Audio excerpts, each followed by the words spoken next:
mars. C'est la Société des neurosciences qui coordonne l'ensemble. Ça a lieu dans 25 villes en France et un peu partout en Europe.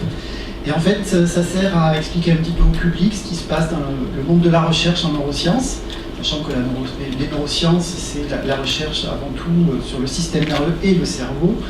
Et c'est extrêmement large comme panel, ça part de la molécule, de la cellule, jusqu'à la cognition, c'est-à-dire la mémoire, l'apprentissage, le langage, etc. Donc il y a énormément de thématiques et de domaines différents. Et alors on ne peut pas tout faire dans une semaine, vous imaginez bien.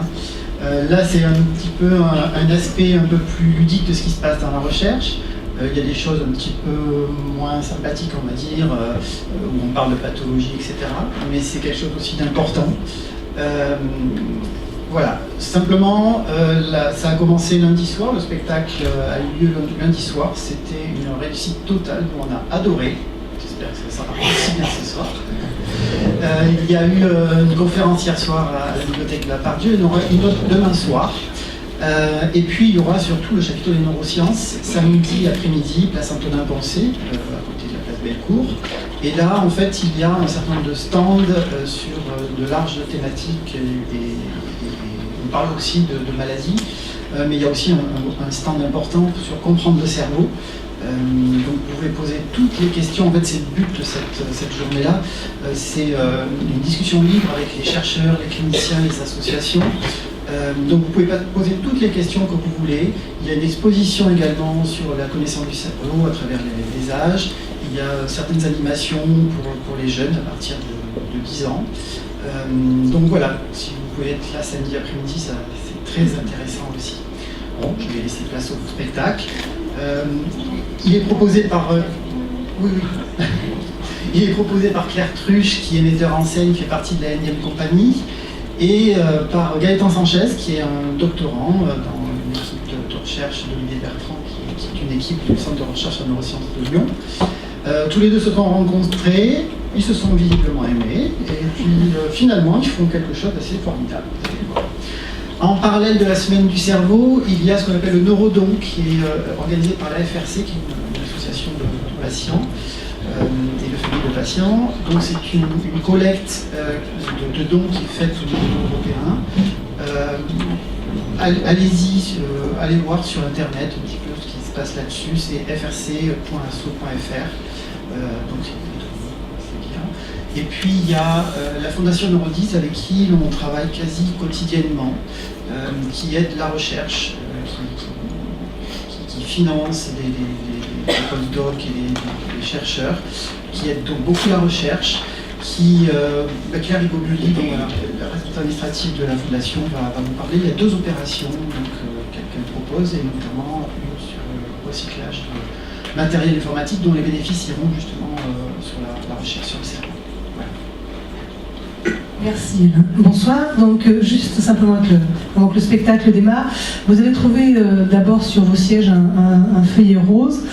Donc, les partenaires de la semaine du cerveau, qui sont le Centre de recherche en neurosciences, l'INSERM, le CNRS, les hôpitaux et la Fondation, se sont dit que peut-être ont présumé que vous vous intéressiez aux questions relatives au cerveau, à la recherche sur le cerveau, le fonctionnement, les maladies du cerveau, à la connaissance globalement sur le cerveau, et peut-être vous soyez intéressé à recevoir d'autres informations plus tard. Donc le feuillet rose que vous avez trouvé sur vos sièges a pour but bien éventuellement de vous informer par la suite de l'avancée des connaissances, l'avancée des recherches et des manifestations qui pourraient avoir lieu. Donc si vous souhaitez vous laisser nos coordonnées, vous avez ce formulaire à remplir. Et ma collègue Colombine sera à la fin du spectacle pour recueillir les questionnaires. Voilà. Et la deuxième chose, il est à la sortie, vous le verrez, c'est un petit flyer qui s'appelle Je recycle 2013. Alors la Fondation Neurodis, qui est implantée à Lyon, dans la région Rhône-Alpes, et qui effectivement soutient la recherche sur les maladies du cerveau, lance cette opération de collecte de déchets électroniques. Déchets électroniques, c'est les ordinateurs, les imprimantes, les claviers, les souris, les téléphones portables, tout ce qui est traversé par de l'électricité, donc obsolète, en fin de vie, dont on ne sait pas quoi faire, en général, quand ça ne marche plus. Voilà. Et donc on a un partenariat avec une entreprise qui les recycle pour effectivement donc éliminer, on va dire proprement ces déchets, avec donc un reversement à la Fondation pour la recherche sur les maladies du cerveau. C'est une opération écologique, citoyenne et solidaire. Écologique parce que ça permet effectivement d'éliminer, on va dire, dans des normes qui respectent l'environnement, ces déchets. C'est une opération solidaire parce que l'entreprise qui fait ce recyclage fait travailler des ateliers protégés, des ESAT et des entreprises d'insertion. Et puis solidaire, puisque donc il y a un reversement qui est fait pour la recherche sur les maladies du cerveau. Voilà, donc ces flyers, vous les aurez à la sortie, vous les trouverez à la sortie. On lance donc là la première opération de collecte samedi au chapiteau des neurosciences place Antonin Poncet, dont a parlé Alain Escoda. Mais tout au long de l'année, il y aura, puisque c'est une opération de recyclage qui va se faire toute l'année 2013, tout au long de l'année, il y aura d'autres moments et d'autres lieux de collecte auprès du public. Vous trouverez les informations sur les sites internet, les adresses de sites internet qui sont marquées sur le flyer. Voilà, je vous remercie et place au spectacle.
théâtro-cervical.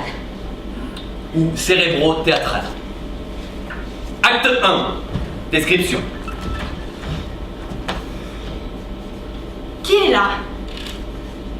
Quel est le lieu? Quelle est l'action? Alors qui est là?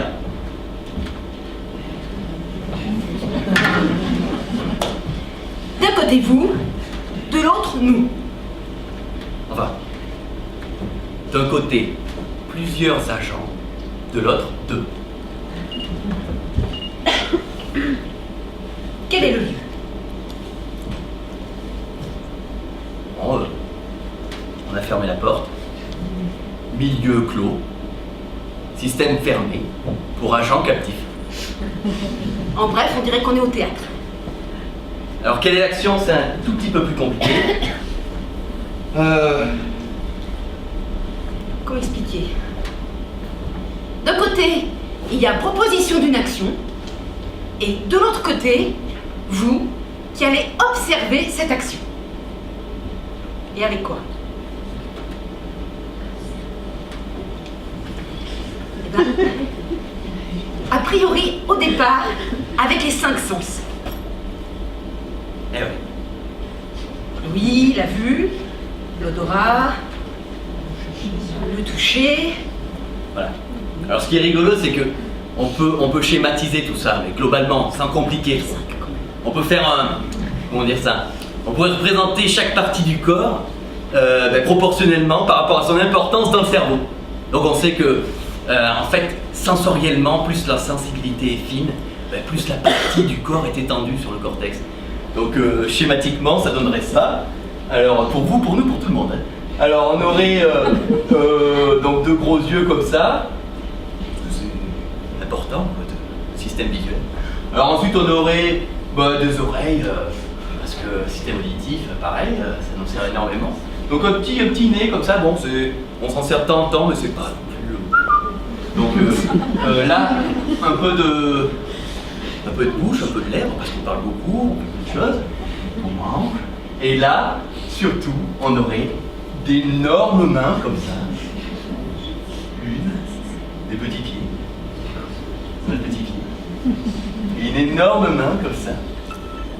Voilà. Et ça, ce qu'on peut appeler l'homonculus sensoriel. Tel qu'il se représente dans votre cortex. Au quotidien.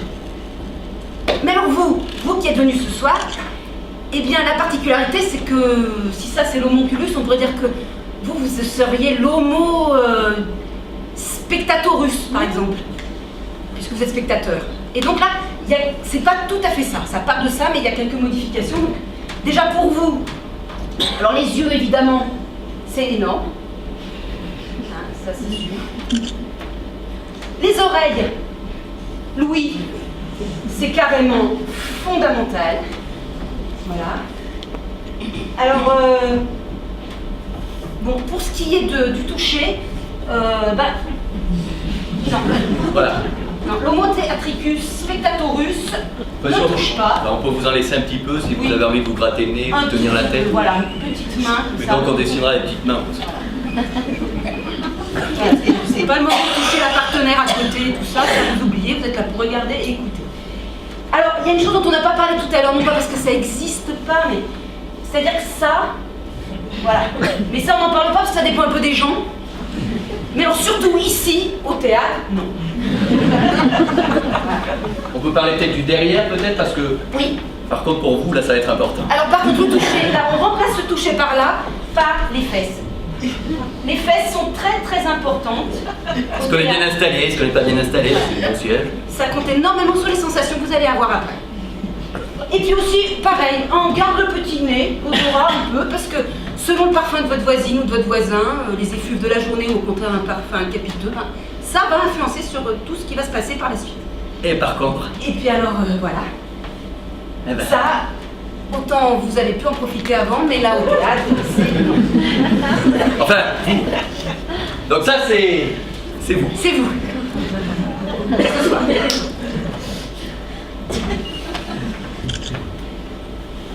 Et ouais.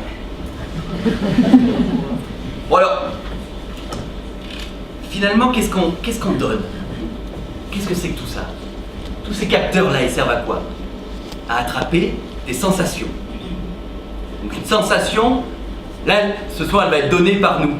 Donc on va appeler ça une donnée. Je l'écris. Sensation égale donnée. Alors ces données-là, il va falloir en faire quelque chose. Il va falloir les saisir, on a dit, et puis les traiter, les interpréter. Et ça, c'est ce qu'on appelle la perception. Et ça dépend de qui vous êtes. Et oui. Il y a une perception pour chacun d'entre vous, qui est différente. Donc la question est, qui êtes-vous? Ah, comment savoir? On pourrait vous le demander, mais Donc ce qui est bien, c'est que la perception est dépendante de l'histoire de l'individu. alors l'histoire, à court terme, juste ce que vous venez de faire là, si vous avez mis longtemps pour venir, si c'était agréable, compliqué, les tramways encore en panne, ou au contraire, super, pas de problème, facile de se garer. Là, vous avez rencontré des gens que vous connaissiez, heureux de les rencontrer, ou au contraire, mince, je fais comme si j'étais pas là. Tout ça, ça induit votre passé proche, et votre histoire proche, c'est donc très important par rapport à comment vous êtes là, vous, maintenant. Et après, on remonte. Tout ce qui s'est passé, ça vous construit. Certains remontent au premier vagissement, d'autres ont 9 mois dans le ventre, et puis certains encore, alors carrément, eux, ils remontent. Ah, loin. Ah, Novarina disait même, toute vraie pensée garde un reste de la poignée de terre d'où on vient. Un souvenir d'une poignée de terre dans la bouche. Un bout de poussière. Donc, en fait, la perception de la réalité, c'est différent pour chacun d'entre nous. Donc si je représente la réalité, là, toutes les réalités possibles, donc je fais des petits points pour dire que ça va très très loin avant. Ensuite une ligne, qu'on va appeler R, la réalité. Et je fais des petits points pour dire que ça peut aller très très loin après. Là, chacun de vous se place quelque part sur cette ligne. Chacun, un tel va percevoir cette réalité, un autre ici, un autre ici. Par contre, après, on partage plus ou moins les mêmes sensations.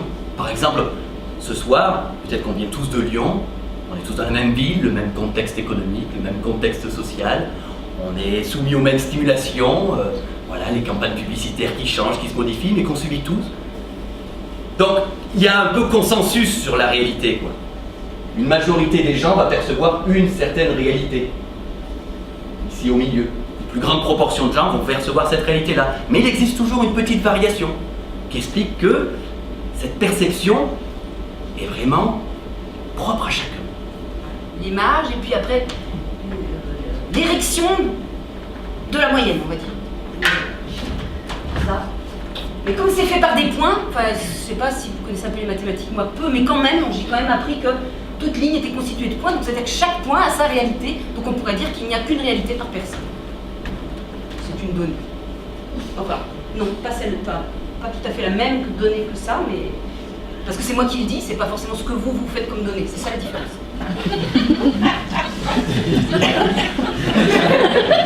Alors, pourquoi le théâtre?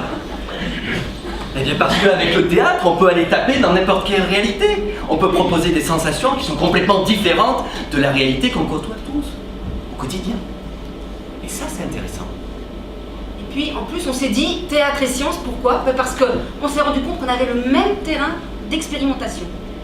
C'est-à-dire que, au théâtre... On se pose les mêmes questions.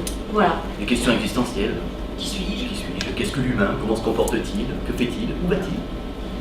Et le théâtre aussi, il fait avec l'homme tel qu'il est, oui. Et quoi qu'il ait fait. Et donc, souvent, le théâtre, ce qu'il aime, c'est les assassins, les meurtriers, les moches, boiteux, les parricides, les fratricides, les évident. Oui. Bah oui, non mais oui. Parce que quelqu'un de normal sur scène, ça donnerait quoi?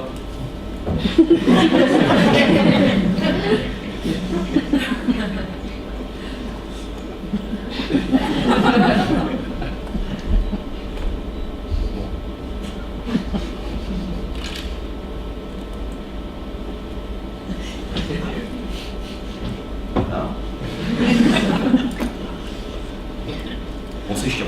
Effectivement. Et même en neurosciences, en fait, on s'intéresse un peu à la normalité. Les plus grandes découvertes ont souvent été faites sur l'étude du dysfonctionnement, pour comprendre le fonctionnement, bien sûr. Mais on s'intéresse à tout ce qui dévie de la norme. Le pathologique, ça. Et oui, il ne faut pas oublier que toutes les recherches, toutes les trouvailles ont été trouvées sur des gens dans lesquels on pouvait aller chercher, voilà, avec tout ce qu'il faut. Et ça, tout le monde n'accepte pas. Et les premiers à qui on a permis, enfin, les premiers scientifiques à qui on a permis de trépaner des gens, c'était des assassins, une fois morts. Acte 2, le désordre.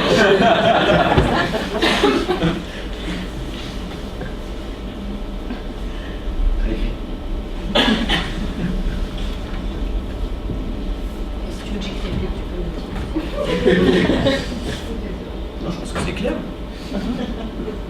Donc on l'a vu.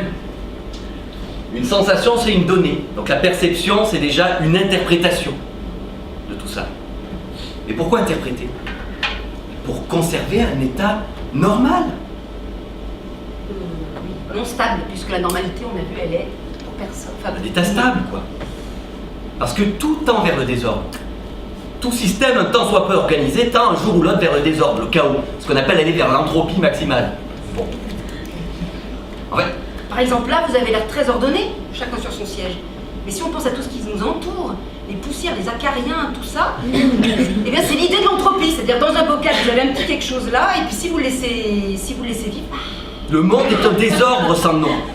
Un désordre permanent, mais n'importe quel système. Prenez un immeuble, par exemple. Un immeuble. Si on fait rien, qu'on laisse le temps faire, l'immeuble va tomber en ruine progressivement. Il va se déliter, comme ça, perdre sa substance, perdre son état. On est obligé d'aller ravaler la façade de l'immeuble, vivre à l'intérieur, le nettoyer de temps en temps pour qu'il conserve son état stable. Et un système biologique, c'est pareil. C'est ce qu'on appelle même l'homéostasie physiologique. En bref, si on ne range pas ses sensations comme on range sa chambre, eh ben on ne retrouve plus ni les pensées ni les idées, comme on ne retrouve pas ses chaussettes. C'est pour ranger. C'est ces sensations-là qui vont conduire à la mise en place de votre perception. Elles vont conduire à ce qu'on comprenne un peu mieux, mais qu'est-ce que c'est que ce désordre permanent qui nous entoure. Et ça, c'est ce qu'on va appeler le data-driven.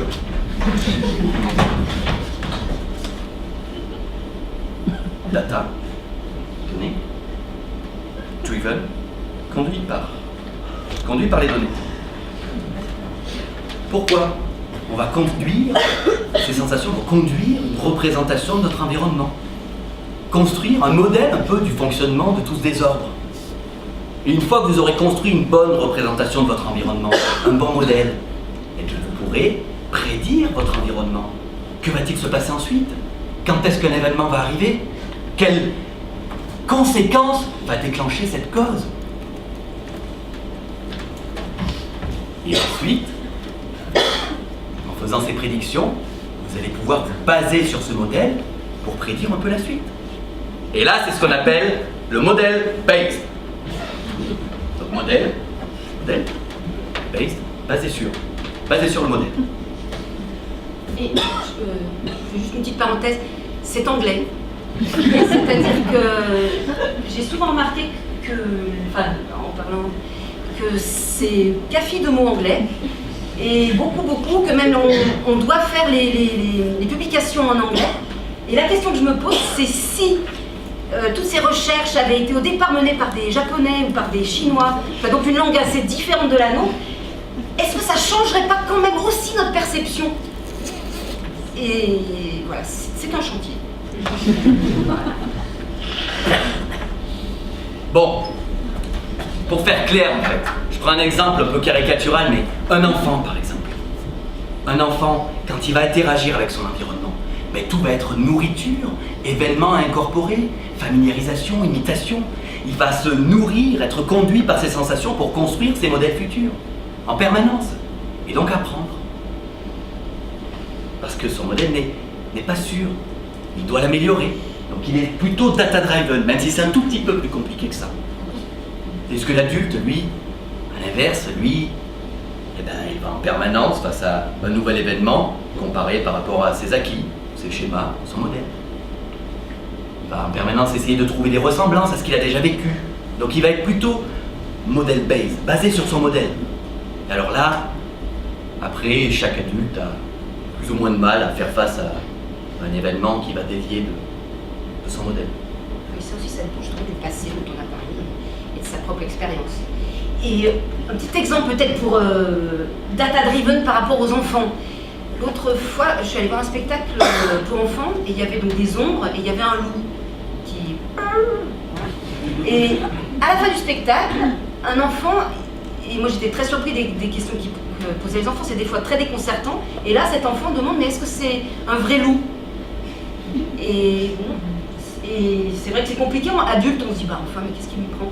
Et c'est tout simple, c'est qu'en fin de compte, n'ayant jamais vu de loup en vrai et peut-être pas à la télévision, et ben du coup il avait un doute sans doute, c'est pour ça qu'il a posé la question, et après il réajuste, il dit bon, on me dit non, c'est une ombre. Il teste son modèle. Voilà, je teste et maintenant je saurai qu'un loup en tout cas c'est pas une ombre. Voilà. Alors après jusqu'au moment où il verra le vrai loup, il va dire là, et là il fera son modèle. Sensation. Donc en fait, dès le début, ce qu'on vous dit, c'est qu'on a ce qu'on peut appeler des réflexes probabilistes. C'est-à-dire qu'on va en permanence essayer de trouver avec quelle proportion telle conséquence va être déclenchée par telle cause, tel événement va arriver. Donc on va essayer de mettre des probabilités un peu partout sur chaque événement pour organiser le désordre qui nous entoure. Sinon c'est n'importe quoi. Et pourquoi on prend la peine de faire ça? Pourquoi faire ça? C'est parce que à l'intérieur de nous, on a cette hypothèse toute simple, c'est qu'il y a un sens caché derrière le désordre qui nous entoure. Et oui.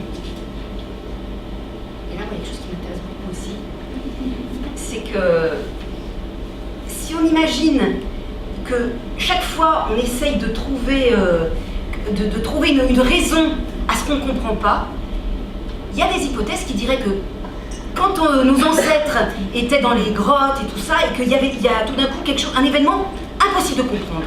Un mort, c'est pas moi qui l'ai tué, il est mort. Tout d'un coup, il y a un orage, l'éclair, la foudre, on comprend pas. C'est pas nous qui en sommes la cause, et si on comprend pas, il faut chercher une raison pour mettre de la place dans le désordre. Et ben pourquoi pas inventer Dieu? C'est quand même le plus facile pour trouver une explication. Ça n'engage que moi, mais il y a eu des recherches, c'est pareil, c'est en cours. Alors le théâtre. Revenons au théâtre. C'est vrai. Mais en même temps, théâtre, Dieu, ancêtre, tout ça est quand même très intriqué. Et la recherche de toujours vouloir savoir. Donc je ne suis pas que hors sujet.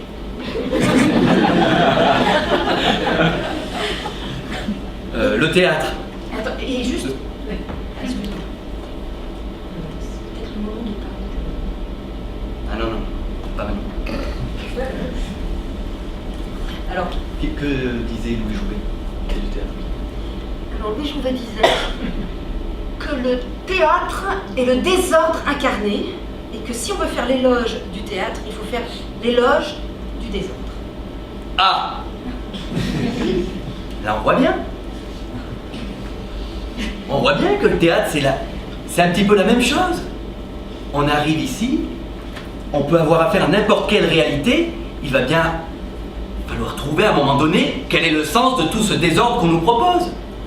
Quel est l'ordre de tout ça? Construire ce modèle au travers de ces sensations. On pourrait partir sur l'idée que le metteur en scène et son équipe ont proposé quelque chose sur lequel ils ont travaillé. Pour eux, c'est un ordre. Enfin, oui, c'est de l'ordre. Et ils demandent aux spectateurs, dans ce désordre apparent pour les spectateurs, de choisir leurs sensations et de se faire leur chemin par rapport à l'ordre proposé. Mais qui au début est du désordre pour les gens. C'est clair. Bon. En fait, tout ça, ça se fait plus ou moins inconsciemment, quoi. Mais ça demande quand même du travail. Et alors nous, bon, on s'est un peu amusé à essayer d'attraper par l'observation sur vous. Dans quel état vous êtes de ce processus-là?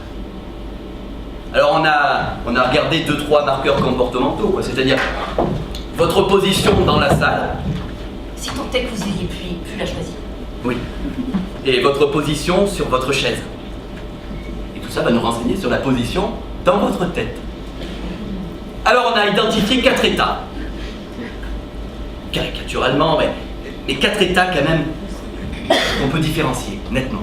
État numéro 1. Alors là, qu'est-ce qu'on voit?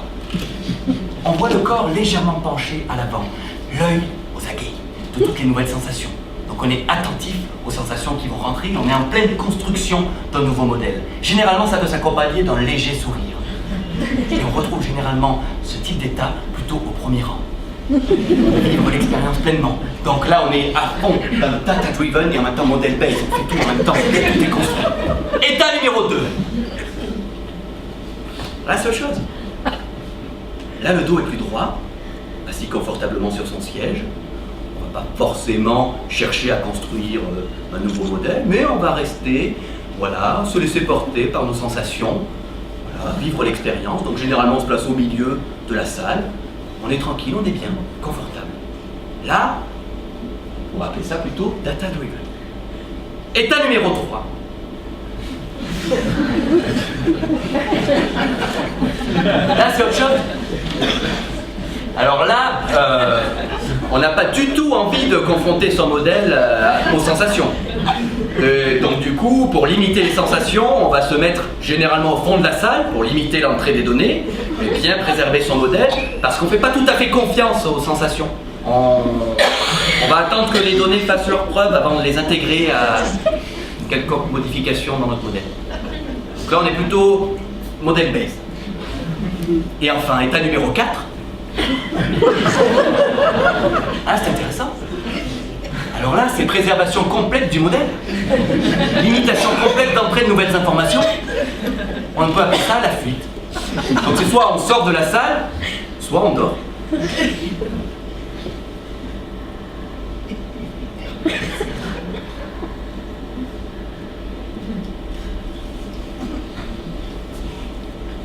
À moins qu'on soit très fatigué. Voilà. Rapidement, vous voyez qu'il y a quand même une différence entre l'état 4, là, et l'état 1. On voit que si on veut faire tout ça, ça va demander de l'énergie. Il faut s'investir, être là, dedans, vivre l'expérience. Et ça explique pas mal de choses. Votre cerveau, en permanence, consomme 20% de l'énergie de votre organisme, de matière stable. De façon claire, sur le tablette de chocolat, il y a 2 balles qui sont pour ça. Ouais. Prenez un verre de pastis comme ça qui part pour le cerveau directement. Donc ça, il ne faut pas l'oublier. Ça demande des ressources cognitives, ça demande de l'énergie. Nuit et jour. Et donc, à un moment donné, on peut rater des choses. C'est-à-dire que ces données, là, ces sensations, il va bien falloir en choisir quelques-unes. On ne peut pas tout mettre en même temps. Donc, il est possible que, en faisant ce travail-là, eh bien, on rate quelques informations. Exemple. Qui d'entre vous a vu le gorille passer au fond?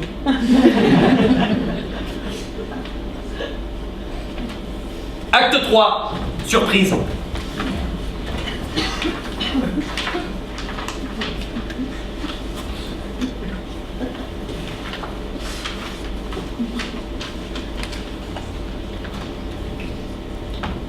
Bon, pourquoi on fait tout ça? Donc on est en permanence en train d'essayer d'améliorer une représentation du monde qui nous entoure. Finalement, on essaye de prévoir le mieux possible ce qui va arriver tout à l'heure, juste après. J'observe une cause, quelle est la probabilité que cette conséquence arrive? Donc finalement, on essaye d'être le moins surpris possible, de prédire au mieux ce qui va se passer. Donc on minimise notre surprise. Et minimiser sa surprise, c'est en fait minimiser une potentielle erreur de prédiction. J'avais prédit qu'il se passerait ça, en observant cette cause, cette sensation, il se passe autre chose. Erreur de prédiction, surprise.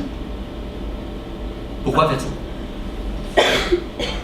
Par exemple, là, vous faites 2 travaux en même temps. Enfin, même peut-être bien plus, mais ceux qui nous intéressent. C'est-à-dire qu'en même temps, vous captez par les sensations, vous prenez les données, vous les travaillez, comme il expliquait tout à l'heure, mais en même temps, il y a une partie de votre cerveau qui essaye de prédire ce qu'on va dire après. Vous vous en rendez pas compte, mais c'est pas facile. Et donc vous essayez de prouver, vous essayez de trouver ce qu'on va dire après et de faire une prédiction. Et plus cette prédiction sera juste, et plus vous apprécierez ce qui se passe. Voilà. Ouais. Pourquoi faire ça? D'abord pour survivre. La première raison, c'est la survie. Exemple. Un exemple simple, on va partir de l'exemple du poisson. Un poisson dans l'eau. Vous avez plus de raisons probabilistes de trouver un poisson vivant dans l'eau que hors de l'eau.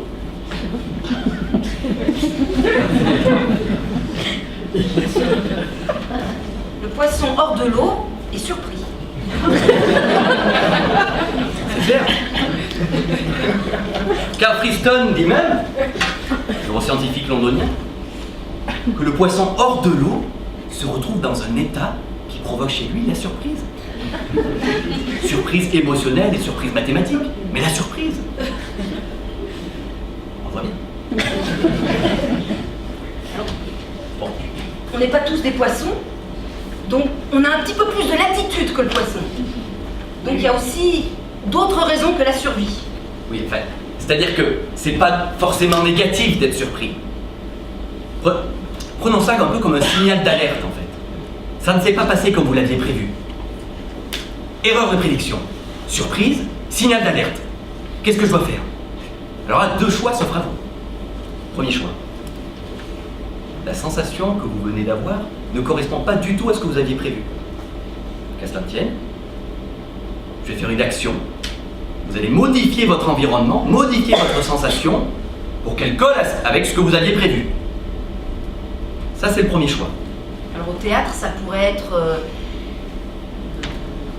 de tousser ostensiblement, de rire ostensiblement aussi, ou même de ronfler, on en a parlé, de dormir, mais ça peut être aussi de sortir en faisant beaucoup de bruit pour montrer que vous avez quand même une action là-dessus. Même ça pouvait être avant de lancer des tomates, ça se fait moins. Voilà, tout ça c'est quand même, malgré votre place assise, vous avez quand même moyen de montrer que vous avez une action sur le modèle. Ah, ça c'était le premier choix. Deuxième choix, vous ne pouvez pas faire d'action que vous n'avez pas envie. Qu'est-ce qui reste? Eh bien, il va falloir modifier votre modèle. Le premier modèle n'avait pas prévu ce qui se passait correctement. Très bien, je le prends en compte, je change mon modèle, je l'améliore et je le réutilise pour la suite. La prochaine fois, je prédirai mieux ce qui va se passer. Au théâtre, du coup, on a trouvé un cinquième, on a vu les 4 tout à l'heure, mais une cinquième attitude pour montrer cet état-là. La réponse à l'erreur de prédiction. Surprise. Erreur de prédiction. Impossibilité d'action. Deuxième choix. Modification du modèle. Intégration du modèle. Utilisation du modèle. Voilà.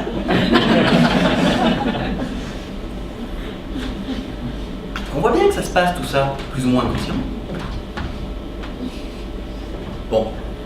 Alors après vous allez nous dire, c'est bien gentil, mais on a un environnement complexe.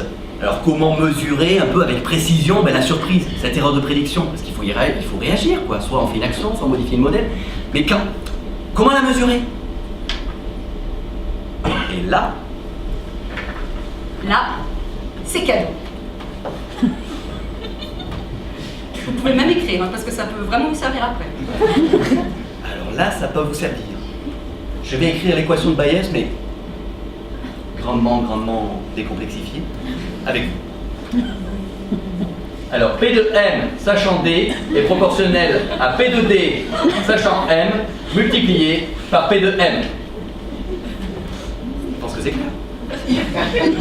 Non, on se met d'accord sur les termes. P, c'est une probabilité. Donc, probabilité conditionnelle, parce que la petite barre dit elle est dépendante de ce qui se passe là. Donc, M, c'est le modèle, D, c'est les données. Donc, probabilité que le modèle soit vrai, connaissant les données. Et proportionnelle à P, donc probabilité de la donnée, connaissant notre modèle, multiplié par la probabilité de notre modèle d'exister avant toute observation de données. Donc, tout ça a un nom. Chaque probabilité a un nom. Celle-là, on l'appelle l'a priori.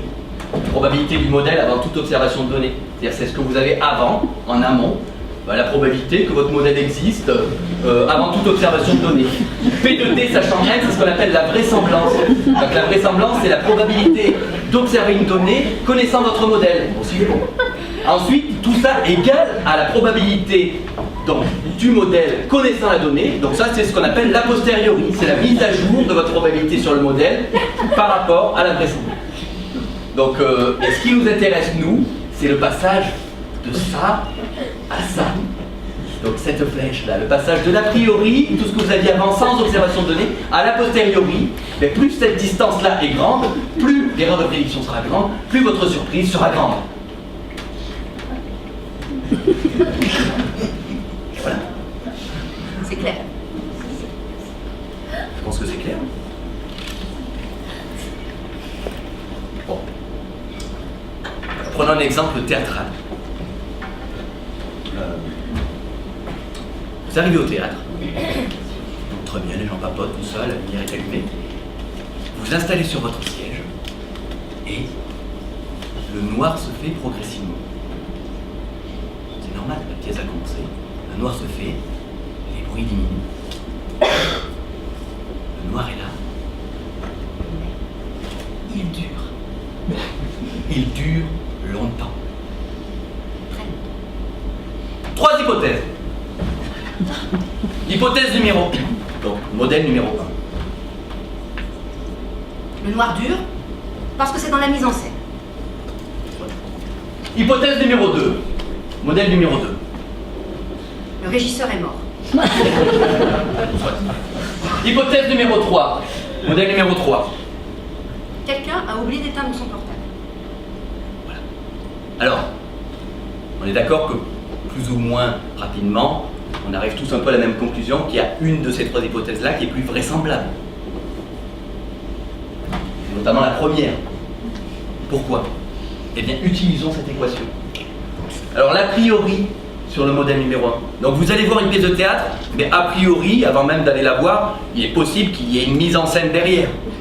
Donc, la probabilité, a priori, qu'il est mise en scène, elle est suffisamment grande.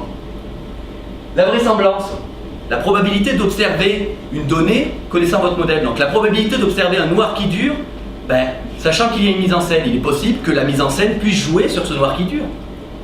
Donc, ça aussi, c'est grand. Deuxième hypothèse.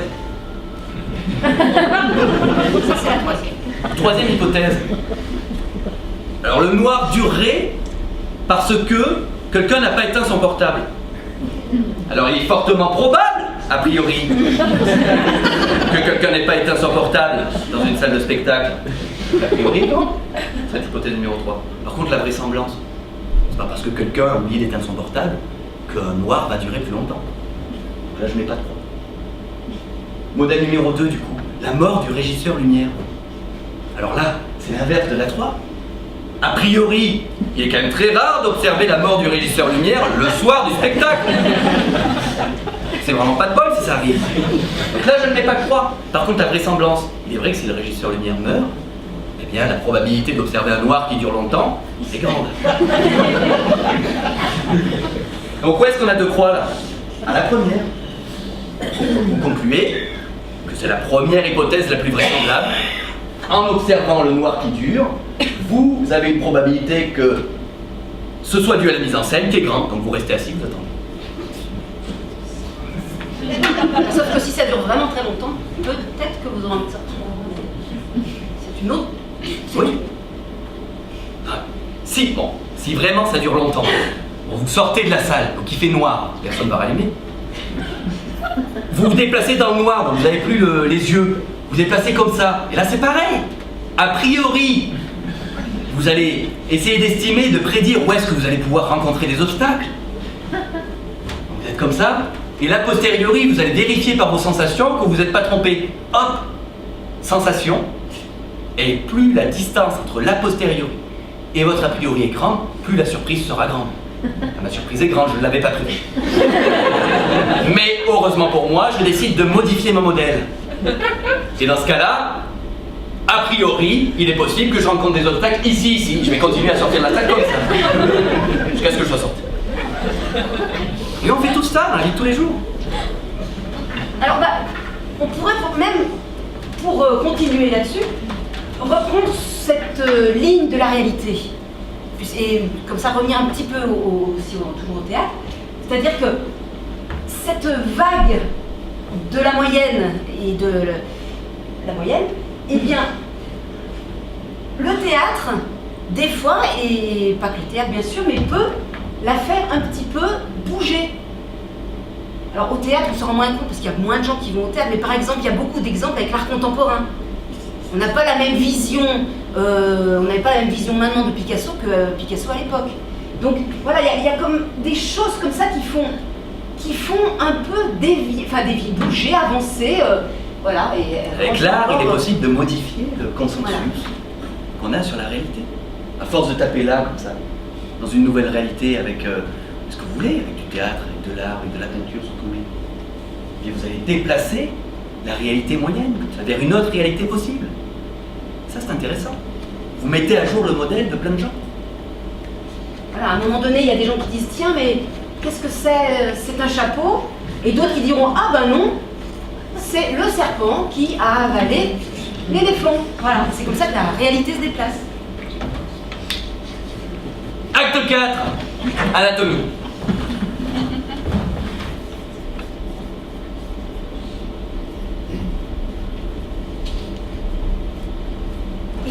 Là,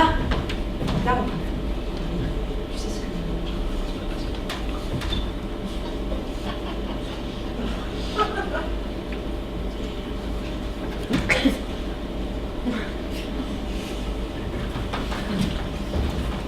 ça se passe tout ça?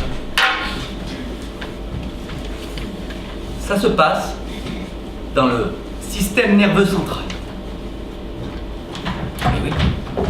Alors, ouais.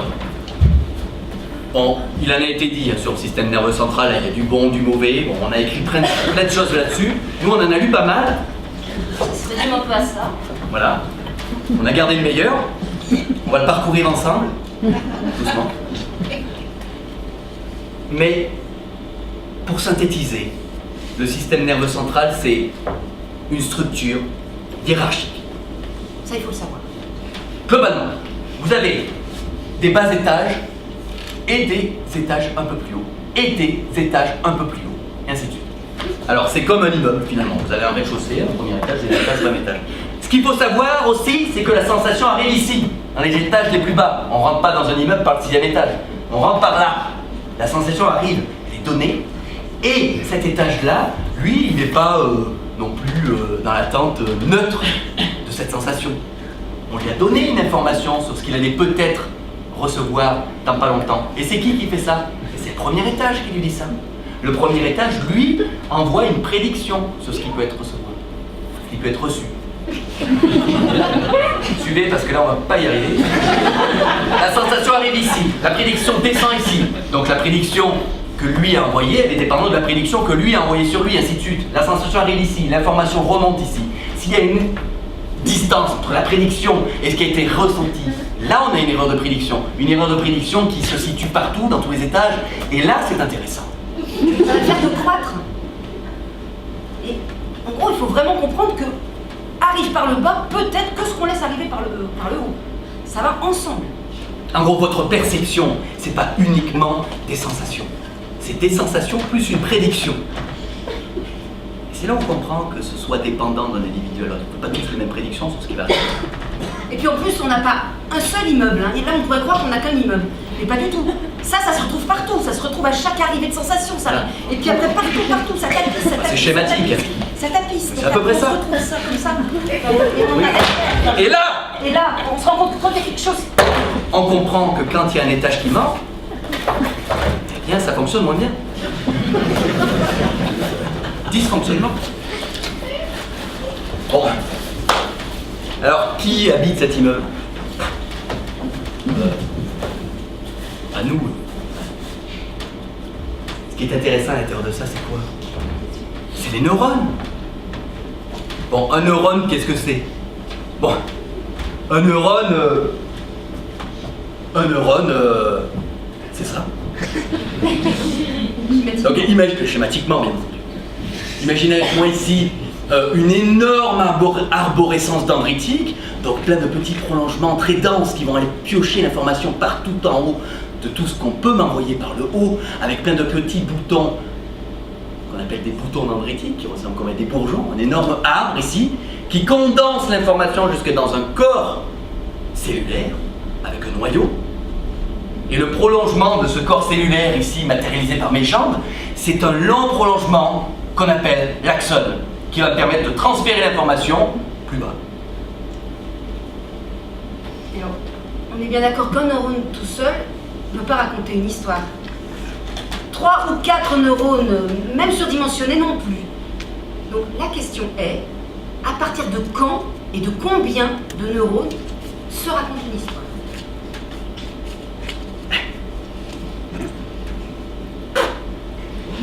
On sait pas. Bon, enfin, un neurone, c'est comme une petite machine électrique chargée négativement à l'intérieur et positivement à l'extérieur. Et à partir d'un certain seuil, ça envoie le jus très vite, très bref, très péchu. Ça titille les copains, là. Qui font pareil. Et macroscopiquement, très rapidement, c'est la fête.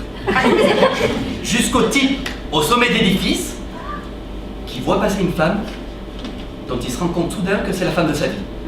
Une femme macroscopique. Un truc d'une beauté sans nom. Ou pas, c'est pas le problème. Enfin bref, il reste sans voix, Elle aussi. parce qu'elle est belle. Ou plutôt macroscopique. Il reste là, muet, dans l'incapacité de dire quoi que ce soit.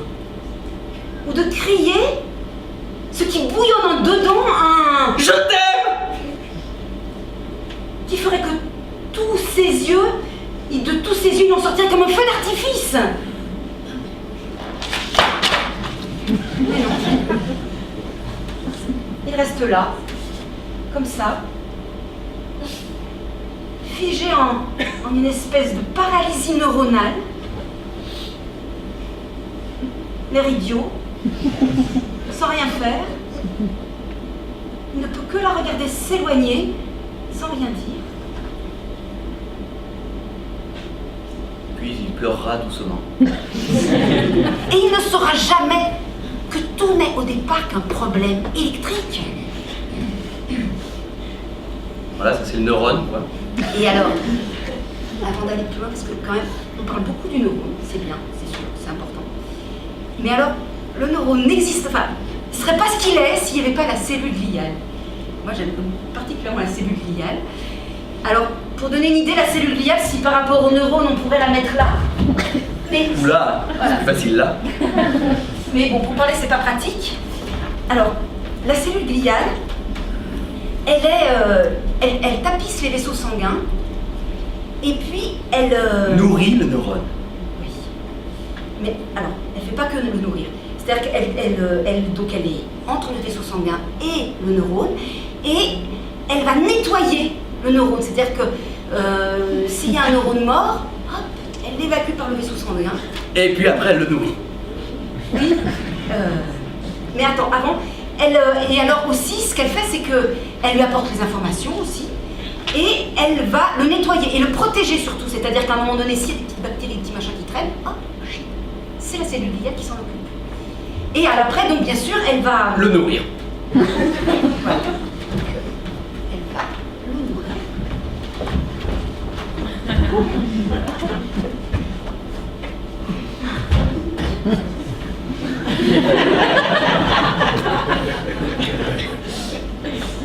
Alors là, c'est le neurone miroir. C'est très important de parler des neurones miroirs. J'adore cette histoire aussi. Alors, ça a été découvert en 1990 par l'équipe de Giacomo Rizzolatti. Et alors lui, il a découvert ça un petit peu par hasard, c'est-à-dire qu'à un moment donné, il était dans son atelier, là où il travaille, avec toute son équipe, et puis il avait laissé brancher son chimpanzé avec des électrodes. Et c'est l'heure de la pause, alors tout d'un coup, il prend son sandwich, et tout d'un coup, il entend, comme le singe était resté branché, dans l'ordinateur, il va voir, je schématise un peu, c'est peut-être pas si bruyant, mais donc il va voir, et qu'est-ce qu'il se rend compte, c'est que l'endroit dans le cerveau du singe qui s'allume est exactement de la même façon que si le singe faisait le geste d'attraper le sandwich et de le manger. Alors que le singe, il n'a rien fait, c'était juste dans sa tête. Et donc à partir de là, il y a eu plein de recherches qui se sont faites sur le fameux neurone miroir, et on s'est effectivement rendu compte que c'était extrêmement important. Que les neurones miroirs, c'est un neurone, enfin ce sont des neurones qui réagissent en même temps à l'action qu'en même temps quand ils observent cette action. Et certains disent même quand ils entendent parler de cette action. Alors, c'est fondamental. Parce que c'est ça qui sert à l'apprentissage, à tous, notre apprentissage. C'est-à-dire que les bébés, je ne sais pas s'il y en a qui ont essayé, mais normalement quand on fait ils font... Et ça commence comme ça, c'est qu'il y a un moment donné où ils apprennent tout et ça se colle comme ça petit à petit dans leur cerveau. C'est formidable. Et ça sert donc à l'empathie. Parce que si on a un petit peu de l'autre en nous, enfin, si on schématisait, ça fait que quand il a mal, eh ben on a mal aussi. Et donc c'est peut-être aussi pour ça qu'on dit qu'il faut, on repart data-driven et au modèle PES, c'est pour ça qu'avant l'âge de 3 ans, il vaudrait mieux éviter qu'ils aient d'autres images que du vivant. Parce que ça, c'est petites choses, les neurones miroirs, ils se construisent avec l'interaction vivante. C'est ça qui est génial. Et où ça se trouve? Alors, dans le cortex prémoteur ventral, chez le singe, cortex prémoteur ventral, là-bas, et dans le lobe pariétal. Voilà, là.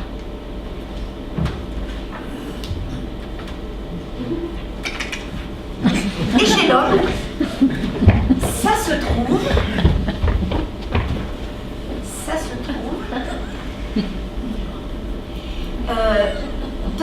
le lobe pariétal aussi, dans les aires motrices.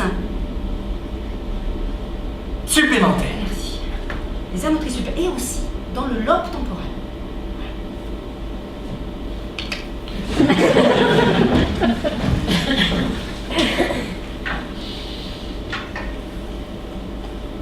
Et là, je pense que c'est vraiment là. Tu sais. Ah non, non. On sait pas la vue. Là, on a vu le neurone et les cellules gliales. Tout ça, où c'est? À l'intérieur. Et si on ouvre ça, à quoi ça ressemble? C'est énorme! C'est énorme! À l'intérieur, c'est une surface de environ 2,5 mètres carrés. Donc, ce qui représente à peu près un lit pour 1, 2, voire 3 personnes. Donc là, on comprend bien que toute cette structure corticale, ça ne peut pas rentrer comme ça dans la boîte crânienne, c'est trop grand. Donc comment on fait? On plie. Vraiment, le cortex a un aspect de drap plissé. Avec des... Alors, ça fait des petites montagnes, des petites vallées, donc on appelle ça des gyrus, des sillons, des cisures, des protusions, des dépressions, enfin... On a tout un vocabulaire là-dessus, mais simplement, si on regarde ça simplement de l'extérieur, c'est à quelle tête?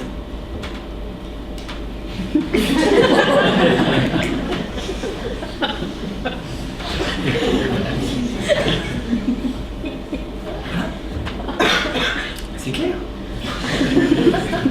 Qu'est-ce qu'on voit? On voit d'abord que le cortex se sépare en 2 hémisphères distincts. Un hémisphère gauche, un hémisphère droit. Et au milieu, vous voyez quoi? Cet énorme sillon, ici, qu'on appelle la césure interhémisphérique. Et dans cette césure, il y a quoi? Il n'y a pas rien.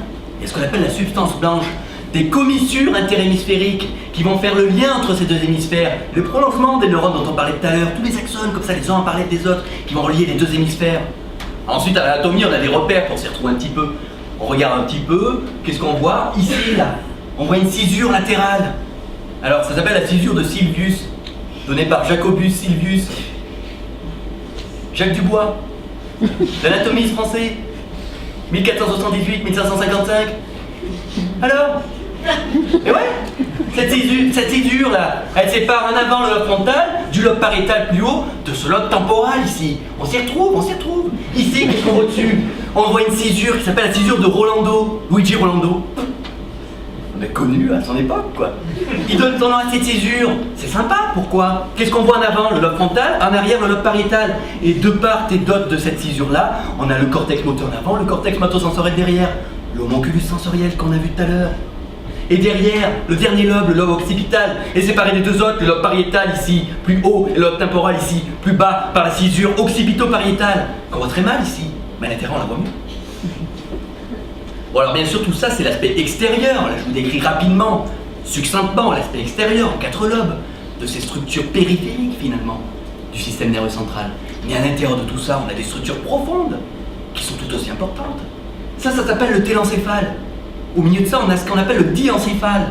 Encore en dessous, le mésencéphale et puis le tronc cérébral. Ben, c'est rigolo.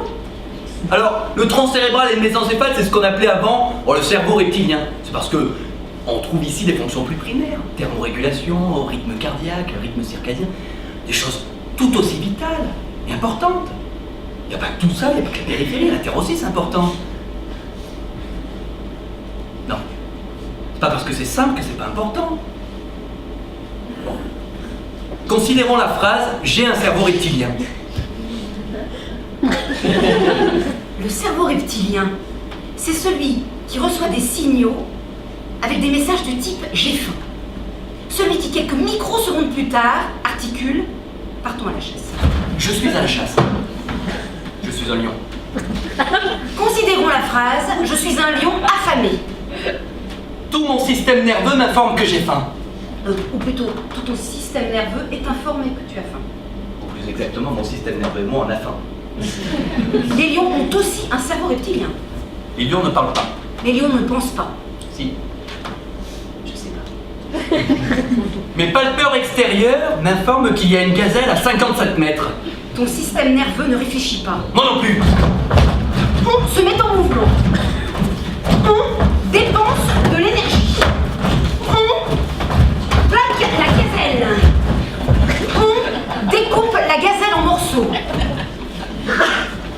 ingurgite une belle gazelle, au départ bien structurée, et on fait dans l'estomac, avec la gazelle et tout le fatras, les cornes, les boyaux, les yeux terrifiés, et le cerveau reptilien, car les gazelles ont aussi un cerveau reptilien. On fait une bouillie qui va nourrir tous les étages de l'immeuble. Les lions ne pensent pas. Ils mangent.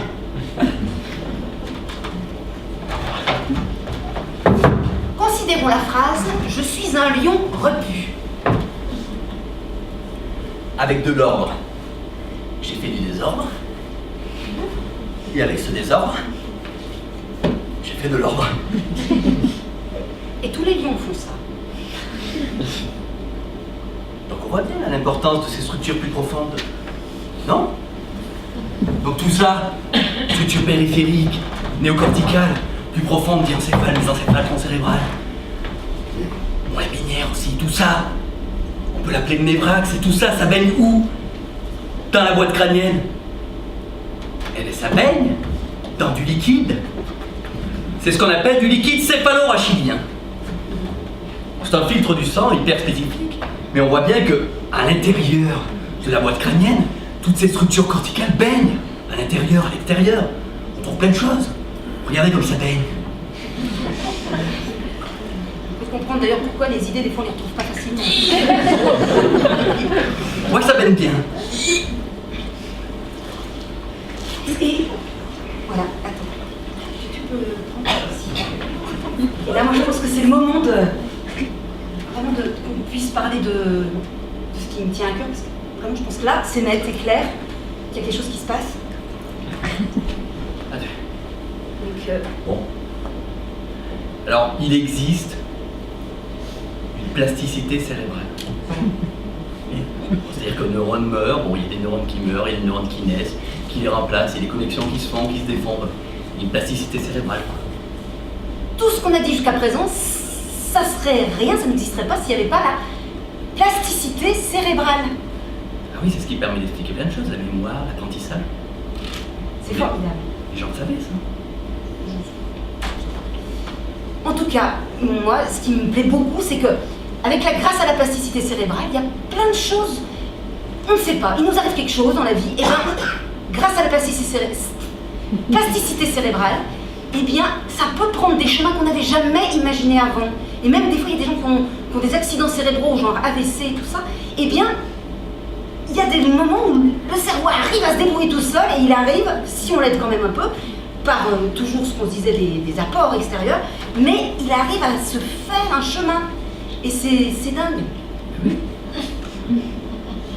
En fait, ça sous-tend tous les mécanismes qu'on a vus avant, il faut le savoir, ça. Bon. Revenons à ce liquide. Ce liquide, il est renouvelé 3 à 4 fois par jour. Bon, c'est 150 ml, là on a mis pour l'image un peu plus. Mais si on laisse ça macérer, On va laisser ça macérer.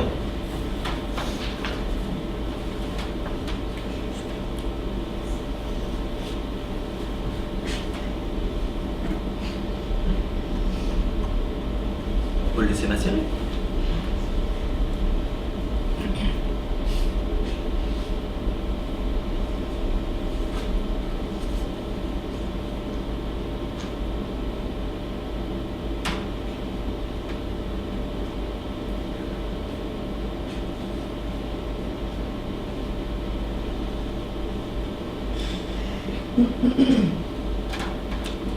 Bon. Nous avons décidé qu'on avait dit tout ce qu'on avait à dire dans notre tête. Et qu'on savait ce qu'on voulait savoir jadis de notre mémoire, Et qu'on a oublié tout ce qu'on a toujours négligé de faire.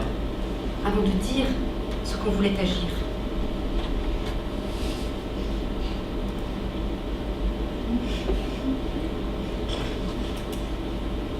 Noir.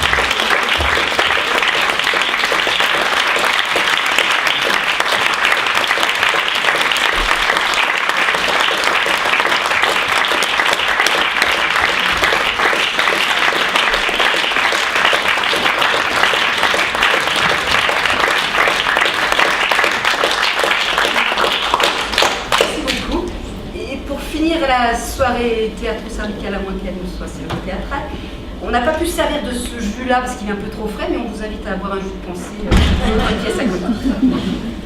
Merci. Merci.